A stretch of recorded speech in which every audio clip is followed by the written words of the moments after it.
First contact and invasion. The night sky above Seattle sparkled with unusual clarity, stars burning bright against the velvet darkness. Miranda Chen stood on her apartment balcony, telescope aimed at Jupiter's moons, when something strange caught her attention. A ripple of distortion, barely visible, spread across a section of sky. As an astronomy professor at the University of Washington, she knew this wasn't normal atmospheric interference. She made a quick call to her colleague at the radio observatory. "Paul, are you seeing anything unusual in Sector 17B?" The reply came with a hint of confusion. "Actually, yes. We're picking up some weird frequencies. Not natural, definitely artificial. Hold on, they're getting stronger." Miranda's phone buzzed with notifications moments later, not just from her astronomy apps, but news alerts lighting up her screen. The phenomenon wasn't isolated to Seattle. Reports were coming in worldwide. In the White House Situation Room, President Elena Reyes studied satellite feeds with her military advisors.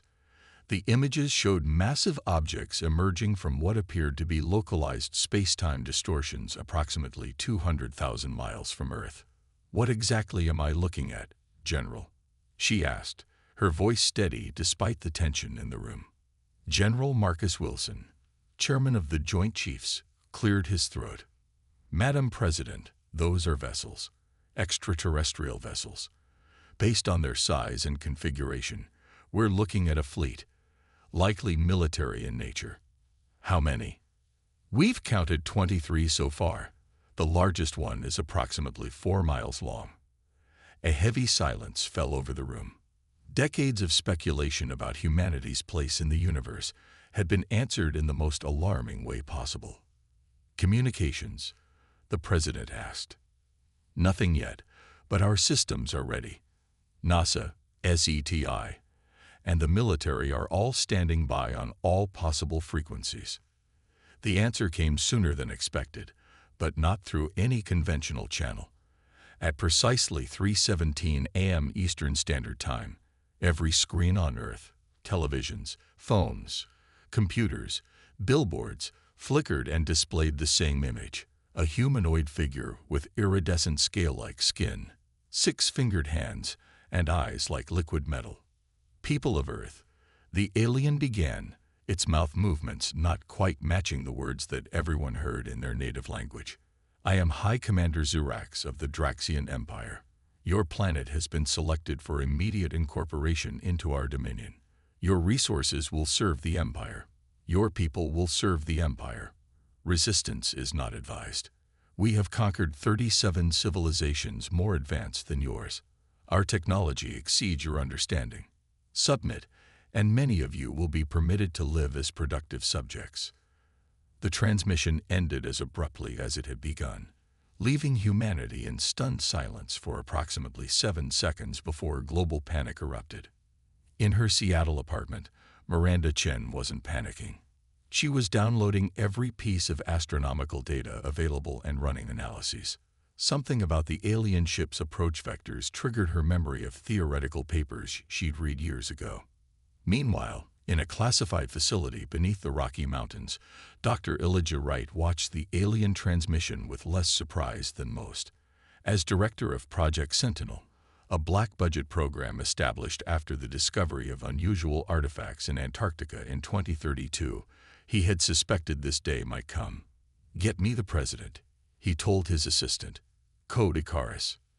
Within 30 minutes, he was on a secure video call with President Reyes and her crisis team. "Dr. Wright, I'm told you have something that might help our situation," the president said, exhaustion already evident in her eyes. "Yes, Madam President. Project Sentinel was established to study and reverse engineer technology we discovered 15 years ago. Based on our analysis, it was left on Earth by a different alien species approximately 75,000 years ago, possibly as a safeguard. A safeguard against what? Against exactly what's happening now. The artifacts contain data suggesting that multiple expansionist species exist in our galaxy. The technology we've developed from these artifacts isn't fully understood, but it's operational. General Wilson leaned forward. What kind of technology are we talking about? Dr. Wright's expression remained neutral. A defensive system that disrupts the molecular cohesion of specific alloys. Notably, the exact alloys we're detecting in the Draxian ships. How is that possible? The president asked. The artifacts contained detailed information about numerous alien species, including the Draxians. It appears Earth was prepared for this possibility. In orbit, the Draxian fleet began deploying smaller craft toward Earth. High Commander Zirax observed the primitive planet with contempt. The conquest would be routine. The humans had barely mastered spaceflight within their own solar system. Their weapons were chemical and nuclear at best. His empire possessed technology that could manipulate gravity, generate energy shields, and disintegrate matter at a distance. The commander of the first wave reported in. High Commander, landing parties are ready. We've selected major population centers for initial subjugation demonstrations. Proceed, Zirax ordered. Remember, we need enough survivors to establish the mining operations. Be efficient. The first Draxian landing ships entered Earth's atmosphere at dawn, their hulls glowing red-hot during descent. They targeted major cities: New York, Beijing, London, Moscow, Tokyo. Each carried hundreds of Draxian soldiers equipped with energy weapons and personal shields. In New York, the spacecraft hovered over Central Park before landing. Civilians gathered at a distance, held back by police, and hastily deployed National Guard units. The ship's hull split open, and armored figures emerged, 7 feet tall, moving with unnatural grace despite their bulk. The Draxian commander raised a device, and a projected voice boomed across the park. Citizens of Earth, you will now witness the consequence of defiance. He aimed his weapon at a police barricade. Before he could fire, a peculiar humming sound filled the air. The Draxians froze, their movements suddenly jerky and uncoordinated. Their commander looked down at his weapon as it began to disintegrate in his hands, the metal flowing like mercury before evaporating. The same scene played out at every landing site worldwide. Draxian technology simply fell apart. Weapons, armor, communications devices, even components of their ships. The alien invaders stood bewildered, suddenly vulnerable. In the facility beneath the Rockies, Dr. Wright monitored the system's performance. The disruption field is working. All Draxian technology containing the targeted alloys is breaking down at the molecular level. President Reyes watched the feeds with astonishment. How is this possible? The field affects their technology, but not ours. It's targeted specifically at their material compositions. The field generates a resonance frequency that destabilizes only certain molecular structures, ones our benefactors knew would be used by potential invaders. High Commander Zirax received increasingly panicked reports from his landing forces. Something was systematically destroying their equipment. The reports cut off as communication systems failed. Impossible, he hissed, turning to his science officer. Analyze this immediately. How are the primitives doing this? Before the officer could respond, alarms blared throughout the flagship. The disruption was spreading, reaching the orbital fleet. Support systems began failing. Weapon systems went offline. On Earth, Miranda Chen stared at her data analysis in disbelief. The phenomenon affecting the alien technology was spreading at an accelerating rate, moving outward from the planet like a wave. Dr. Wright explained to the president. The system is adaptive. It's learning from each piece of Draxian technology it encounters, becoming more efficient at targeting their specific vulnerabilities. Did you know it would do this? General Wilson asked. Wright shook his head. We understood its basic function, but the system appears to have capabilities beyond our comprehension. It's as if it was designed to awaken fully only when needed. In orbit, the Draxian flagship began losing structural integrity. High Commander Zirax ordered evacuation, but the escape pods malfunctioned as soon as they launched. The commander stood on his bridge, watching systems fail around him. His conquest turned to disaster in mere hours. This planet was protected, he realized too late, As the ship's view screen showed the wave of disruption expanding into space, hunting down every piece of Draxian technology in Earth's vicinity. On the planet below, humans watched in awe as the alien ships in orbit began to break apart, fragments burning up in the atmosphere like a meteor shower. The invasion that was supposed to subjugate Earth had been defeated before it truly began. In major cities, Draxian soldiers found themselves stranded, their technological advantage eliminated. Some fought with physical strength alone, but they were outnumbered and quickly contained by military forces. As night fell across America, President Reyes addressed a stunned world. Today, humanity faced its greatest challenge. An alien force came to conquer us, believing us defenseless. They were wrong. Whether through cosmic fortune or the foresight of benevolent entities who came before, Earth was prepared. We stand united tonight, not just as nations, but as a planet that will not bow to tyranny, from this world or beyond. In her apartment, Miranda Chen continued analyzing data, piecing together the nature of the defensive system that had saved humanity. The disruption wave had now extended beyond the moon's orbit, ensuring no Draxian technology remained functional in Earth's vicinity. Dr. Wright sat alone in his office, contemplating the artifacts that had led to this moment. There was so much more to learn, so many questions unanswered. Who had left this gift for humanity? Why Earth? And perhaps most importantly, who else might be out there, watching humanity's first contact with the broader universe? The Draxian invasion had failed spectacularly, but humanity's journey to the stars had only just begun. Counterattack and victory. The morning after the failed invasion, Earth awakened to a new reality. Debris from the Draxian fleet rained through the atmosphere, creating spectacular light shows as it burned up. Larger pieces were being tracked by space agencies worldwide, with emergency services on high alert for any significant impacts. In Central Park, New York, a containment zone had been established around a crashed Draxian shuttle. Surrounded by military vehicles and scientific equipment, the site buzzed with activity as researchers in hazmat suits carefully approached the alien craft. Dr. Sofia Rodriguez, a xenobiologist recruited overnight from Columbia University, led the team. Proceed with extreme caution, she instructed through her comm system. We have no idea what biological contaminants might be present. The shuttle's hull had partially disintegrated, leaving the interior exposed. Inside, they discovered 3 Draxian bodies. Unlike their technology, the aliens themselves remained intact, 7-foot humanoids with iridescent scales and elongated limbs.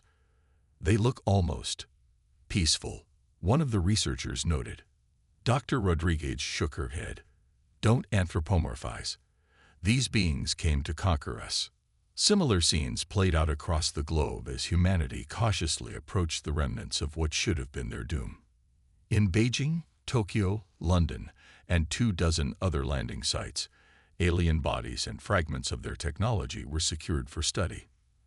At the Pentagon, General Wilson coordinated with international forces to establish a global containment protocol. We need to account for every single alien and every piece of their technology, he insisted during a virtual meeting with military leaders from 17 nations. Nothing gets studied in isolation. All findings get shared through the UN's newly established Extraterrestrial Defense Council. President Reyes had announced the formation of this council just hours earlier, an unprecedented agreement reached between world powers with remarkable speed. Faced with a common extraterrestrial threat, old rivalries had been temporarily set aside. Meanwhile, in the Rocky Mountain facility, Dr. Wright's team worked frantically to understand more about the defensive system that had saved humanity. The artifacts that had provided the technology were glowing with an inner light that hadn't been present before the invasion. It's like they've awakened fully, Dr. Wright explained to President Reyes during their hourly briefing. We're detecting energy signatures and data transmissions we never saw during our earlier research. What kind of data? The President asked. Star charts, primarily, and what appears to be information about other species besides the Draxians. The system isn't just defensive, it's educational. I believe it was designed to activate only after humanity faced and survived first contact. So someone out there wanted us to succeed, but only after we proved ourselves. That's my working theory, yes. In space, the few intact Draxian ships that had been far enough from Earth to avoid the initial wave of disruption were retreating. Their faster-than-light capabilities had been compromised, forcing them to use conventional propulsion to limp away from the solar system. One surviving vessel carried a Draxian sub-communication officer who had assumed command after the death of High Commander Xerax. Acting Commander Krell had ordered an immediate withdrawal and sent emergency signals toward Draxian space, warning the Empire of the unexpected defensive capabilities of the supposedly primitive Earth. Krell knew the Draxian High Command would not take the defeat lightly. The Empire had never failed in a conquest. Their technological superiority had always guaranteed victory. This unprecedented setback would demand explanation, and likely retribution. On Earth, Miranda Chen had been recruited to join Dr. Wright's team. Her expertise in astrophysics proved valuable as they decoded the star charts being transmitted by the artifacts. These maps showed Draxian territory, she explained, pointing to a holographic display that now hovered above the largest artifact. And based on the propulsion signatures we detected from their retreating ships, this is their heading. Dr. Wright nodded. The question is, how long until they return with a fleet designed to counter our defenses? This question reached the highest levels of government within days. The initial euphoria of victory had given way to strategic planning. Humanity had won the first battle, but the war might just be beginning. In a secure underground chamber beneath the United Nations headquarters in New York, the newly formed Extraterrestrial Defense Council held its first formal meeting. Representatives from all nations with spacefaring capabilities attended, along with key scientists, including Dr. Wright and Miranda Chen. The defensive system appears to have been left by a species we're tentatively calling the Guardians, Dr. Wright explained to the assembly. Based on the information being transmitted by the artifacts, they visited Earth approximately 70,000 years ago. They left these defenses in place, seemingly aware that the Draxians or similar conquering races might eventually discover Earth. Why would they protect us? Asked the Chinese representative. Miranda stepped forward. The data suggests the Guardians were engaged in a long-term project to nurture sentient species throughout the galaxy. They apparently valued diversity of thought and culture. They protected numerous developing worlds, including ours. Where are these Guardians now? The Russian delegate's question hung in the air. Unknown, Dr. Wright admitted. The artifacts contain no information about their current status or location. They may be extinct, transcended, or simply observing from a distance. The Council moved on to more immediate concerns: what to do with the captured Draxian soldiers and how to prepare for potential retaliation. Across the globe, approximately 300 Draxians had survived the destruction of their technology. Most had surrendered when they found themselves stranded, though some had fought to the death. The survivors were being held in specialized containment facilities, carefully isolated from each other. Dr. Rodriguez had been appointed to lead the team studying Draxian biology and psychology. After 2 weeks of observation and careful communication attempts, she reported her findings to the Council. The Draxians are hierarchical to an extreme degree, she explained. Their society is structured around absolute obedience to superiors. Without their commander, the soldiers appear lost, almost childlike in their compliance. Several have begun providing information about their empire when asked, seemingly unable to conceptualize resistance once their command structure collapsed. Can they be trusted? President Rice asked. I believe so, but not out of goodwill. Their psychology doesn't appear to include our concepts of deception or subterfuge against authority. Once they accepted human authority in the absence of their own command structure, they became compliant. This information proved invaluable. From the Draxian prisoners, humanity learned about the extent of the Draxian Empire, its technological capabilities, and most importantly, its vulnerabilities. The Empire controlled 27 star systems and had subjugated or exterminated the native species of each.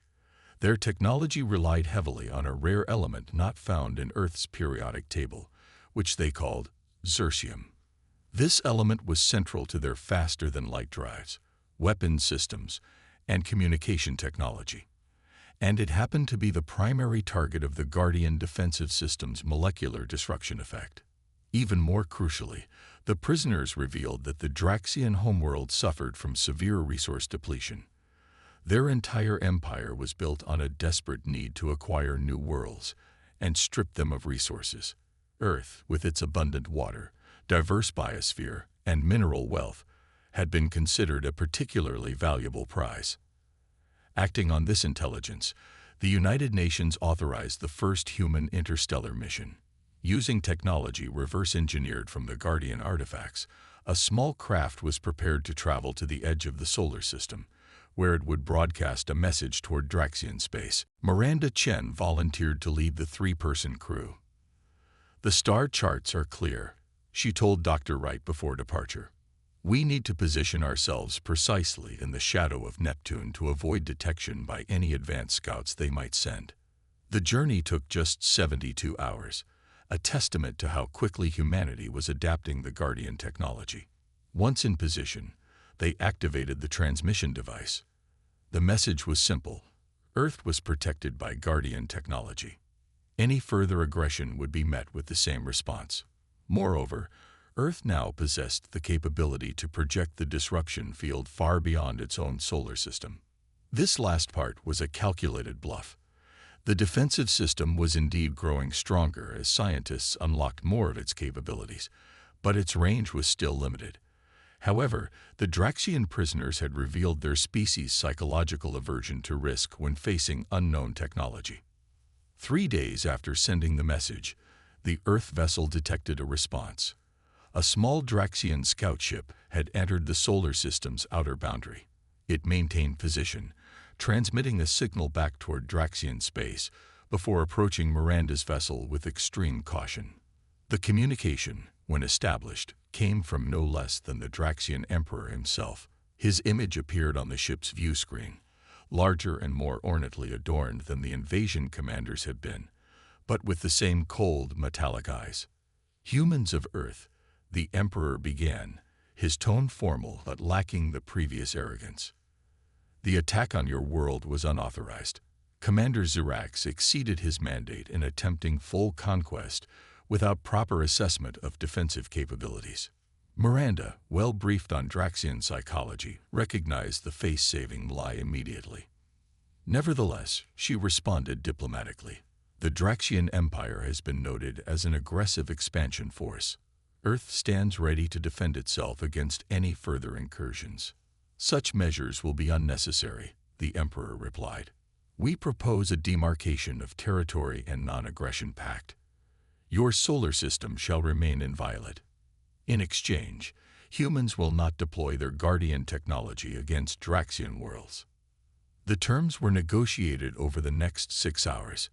By the time Miranda's ship returned to Earth, humanity had secured its first interstellar treaty, one that recognized Earth's sovereignty and established a buffer zone between human and Draxian space.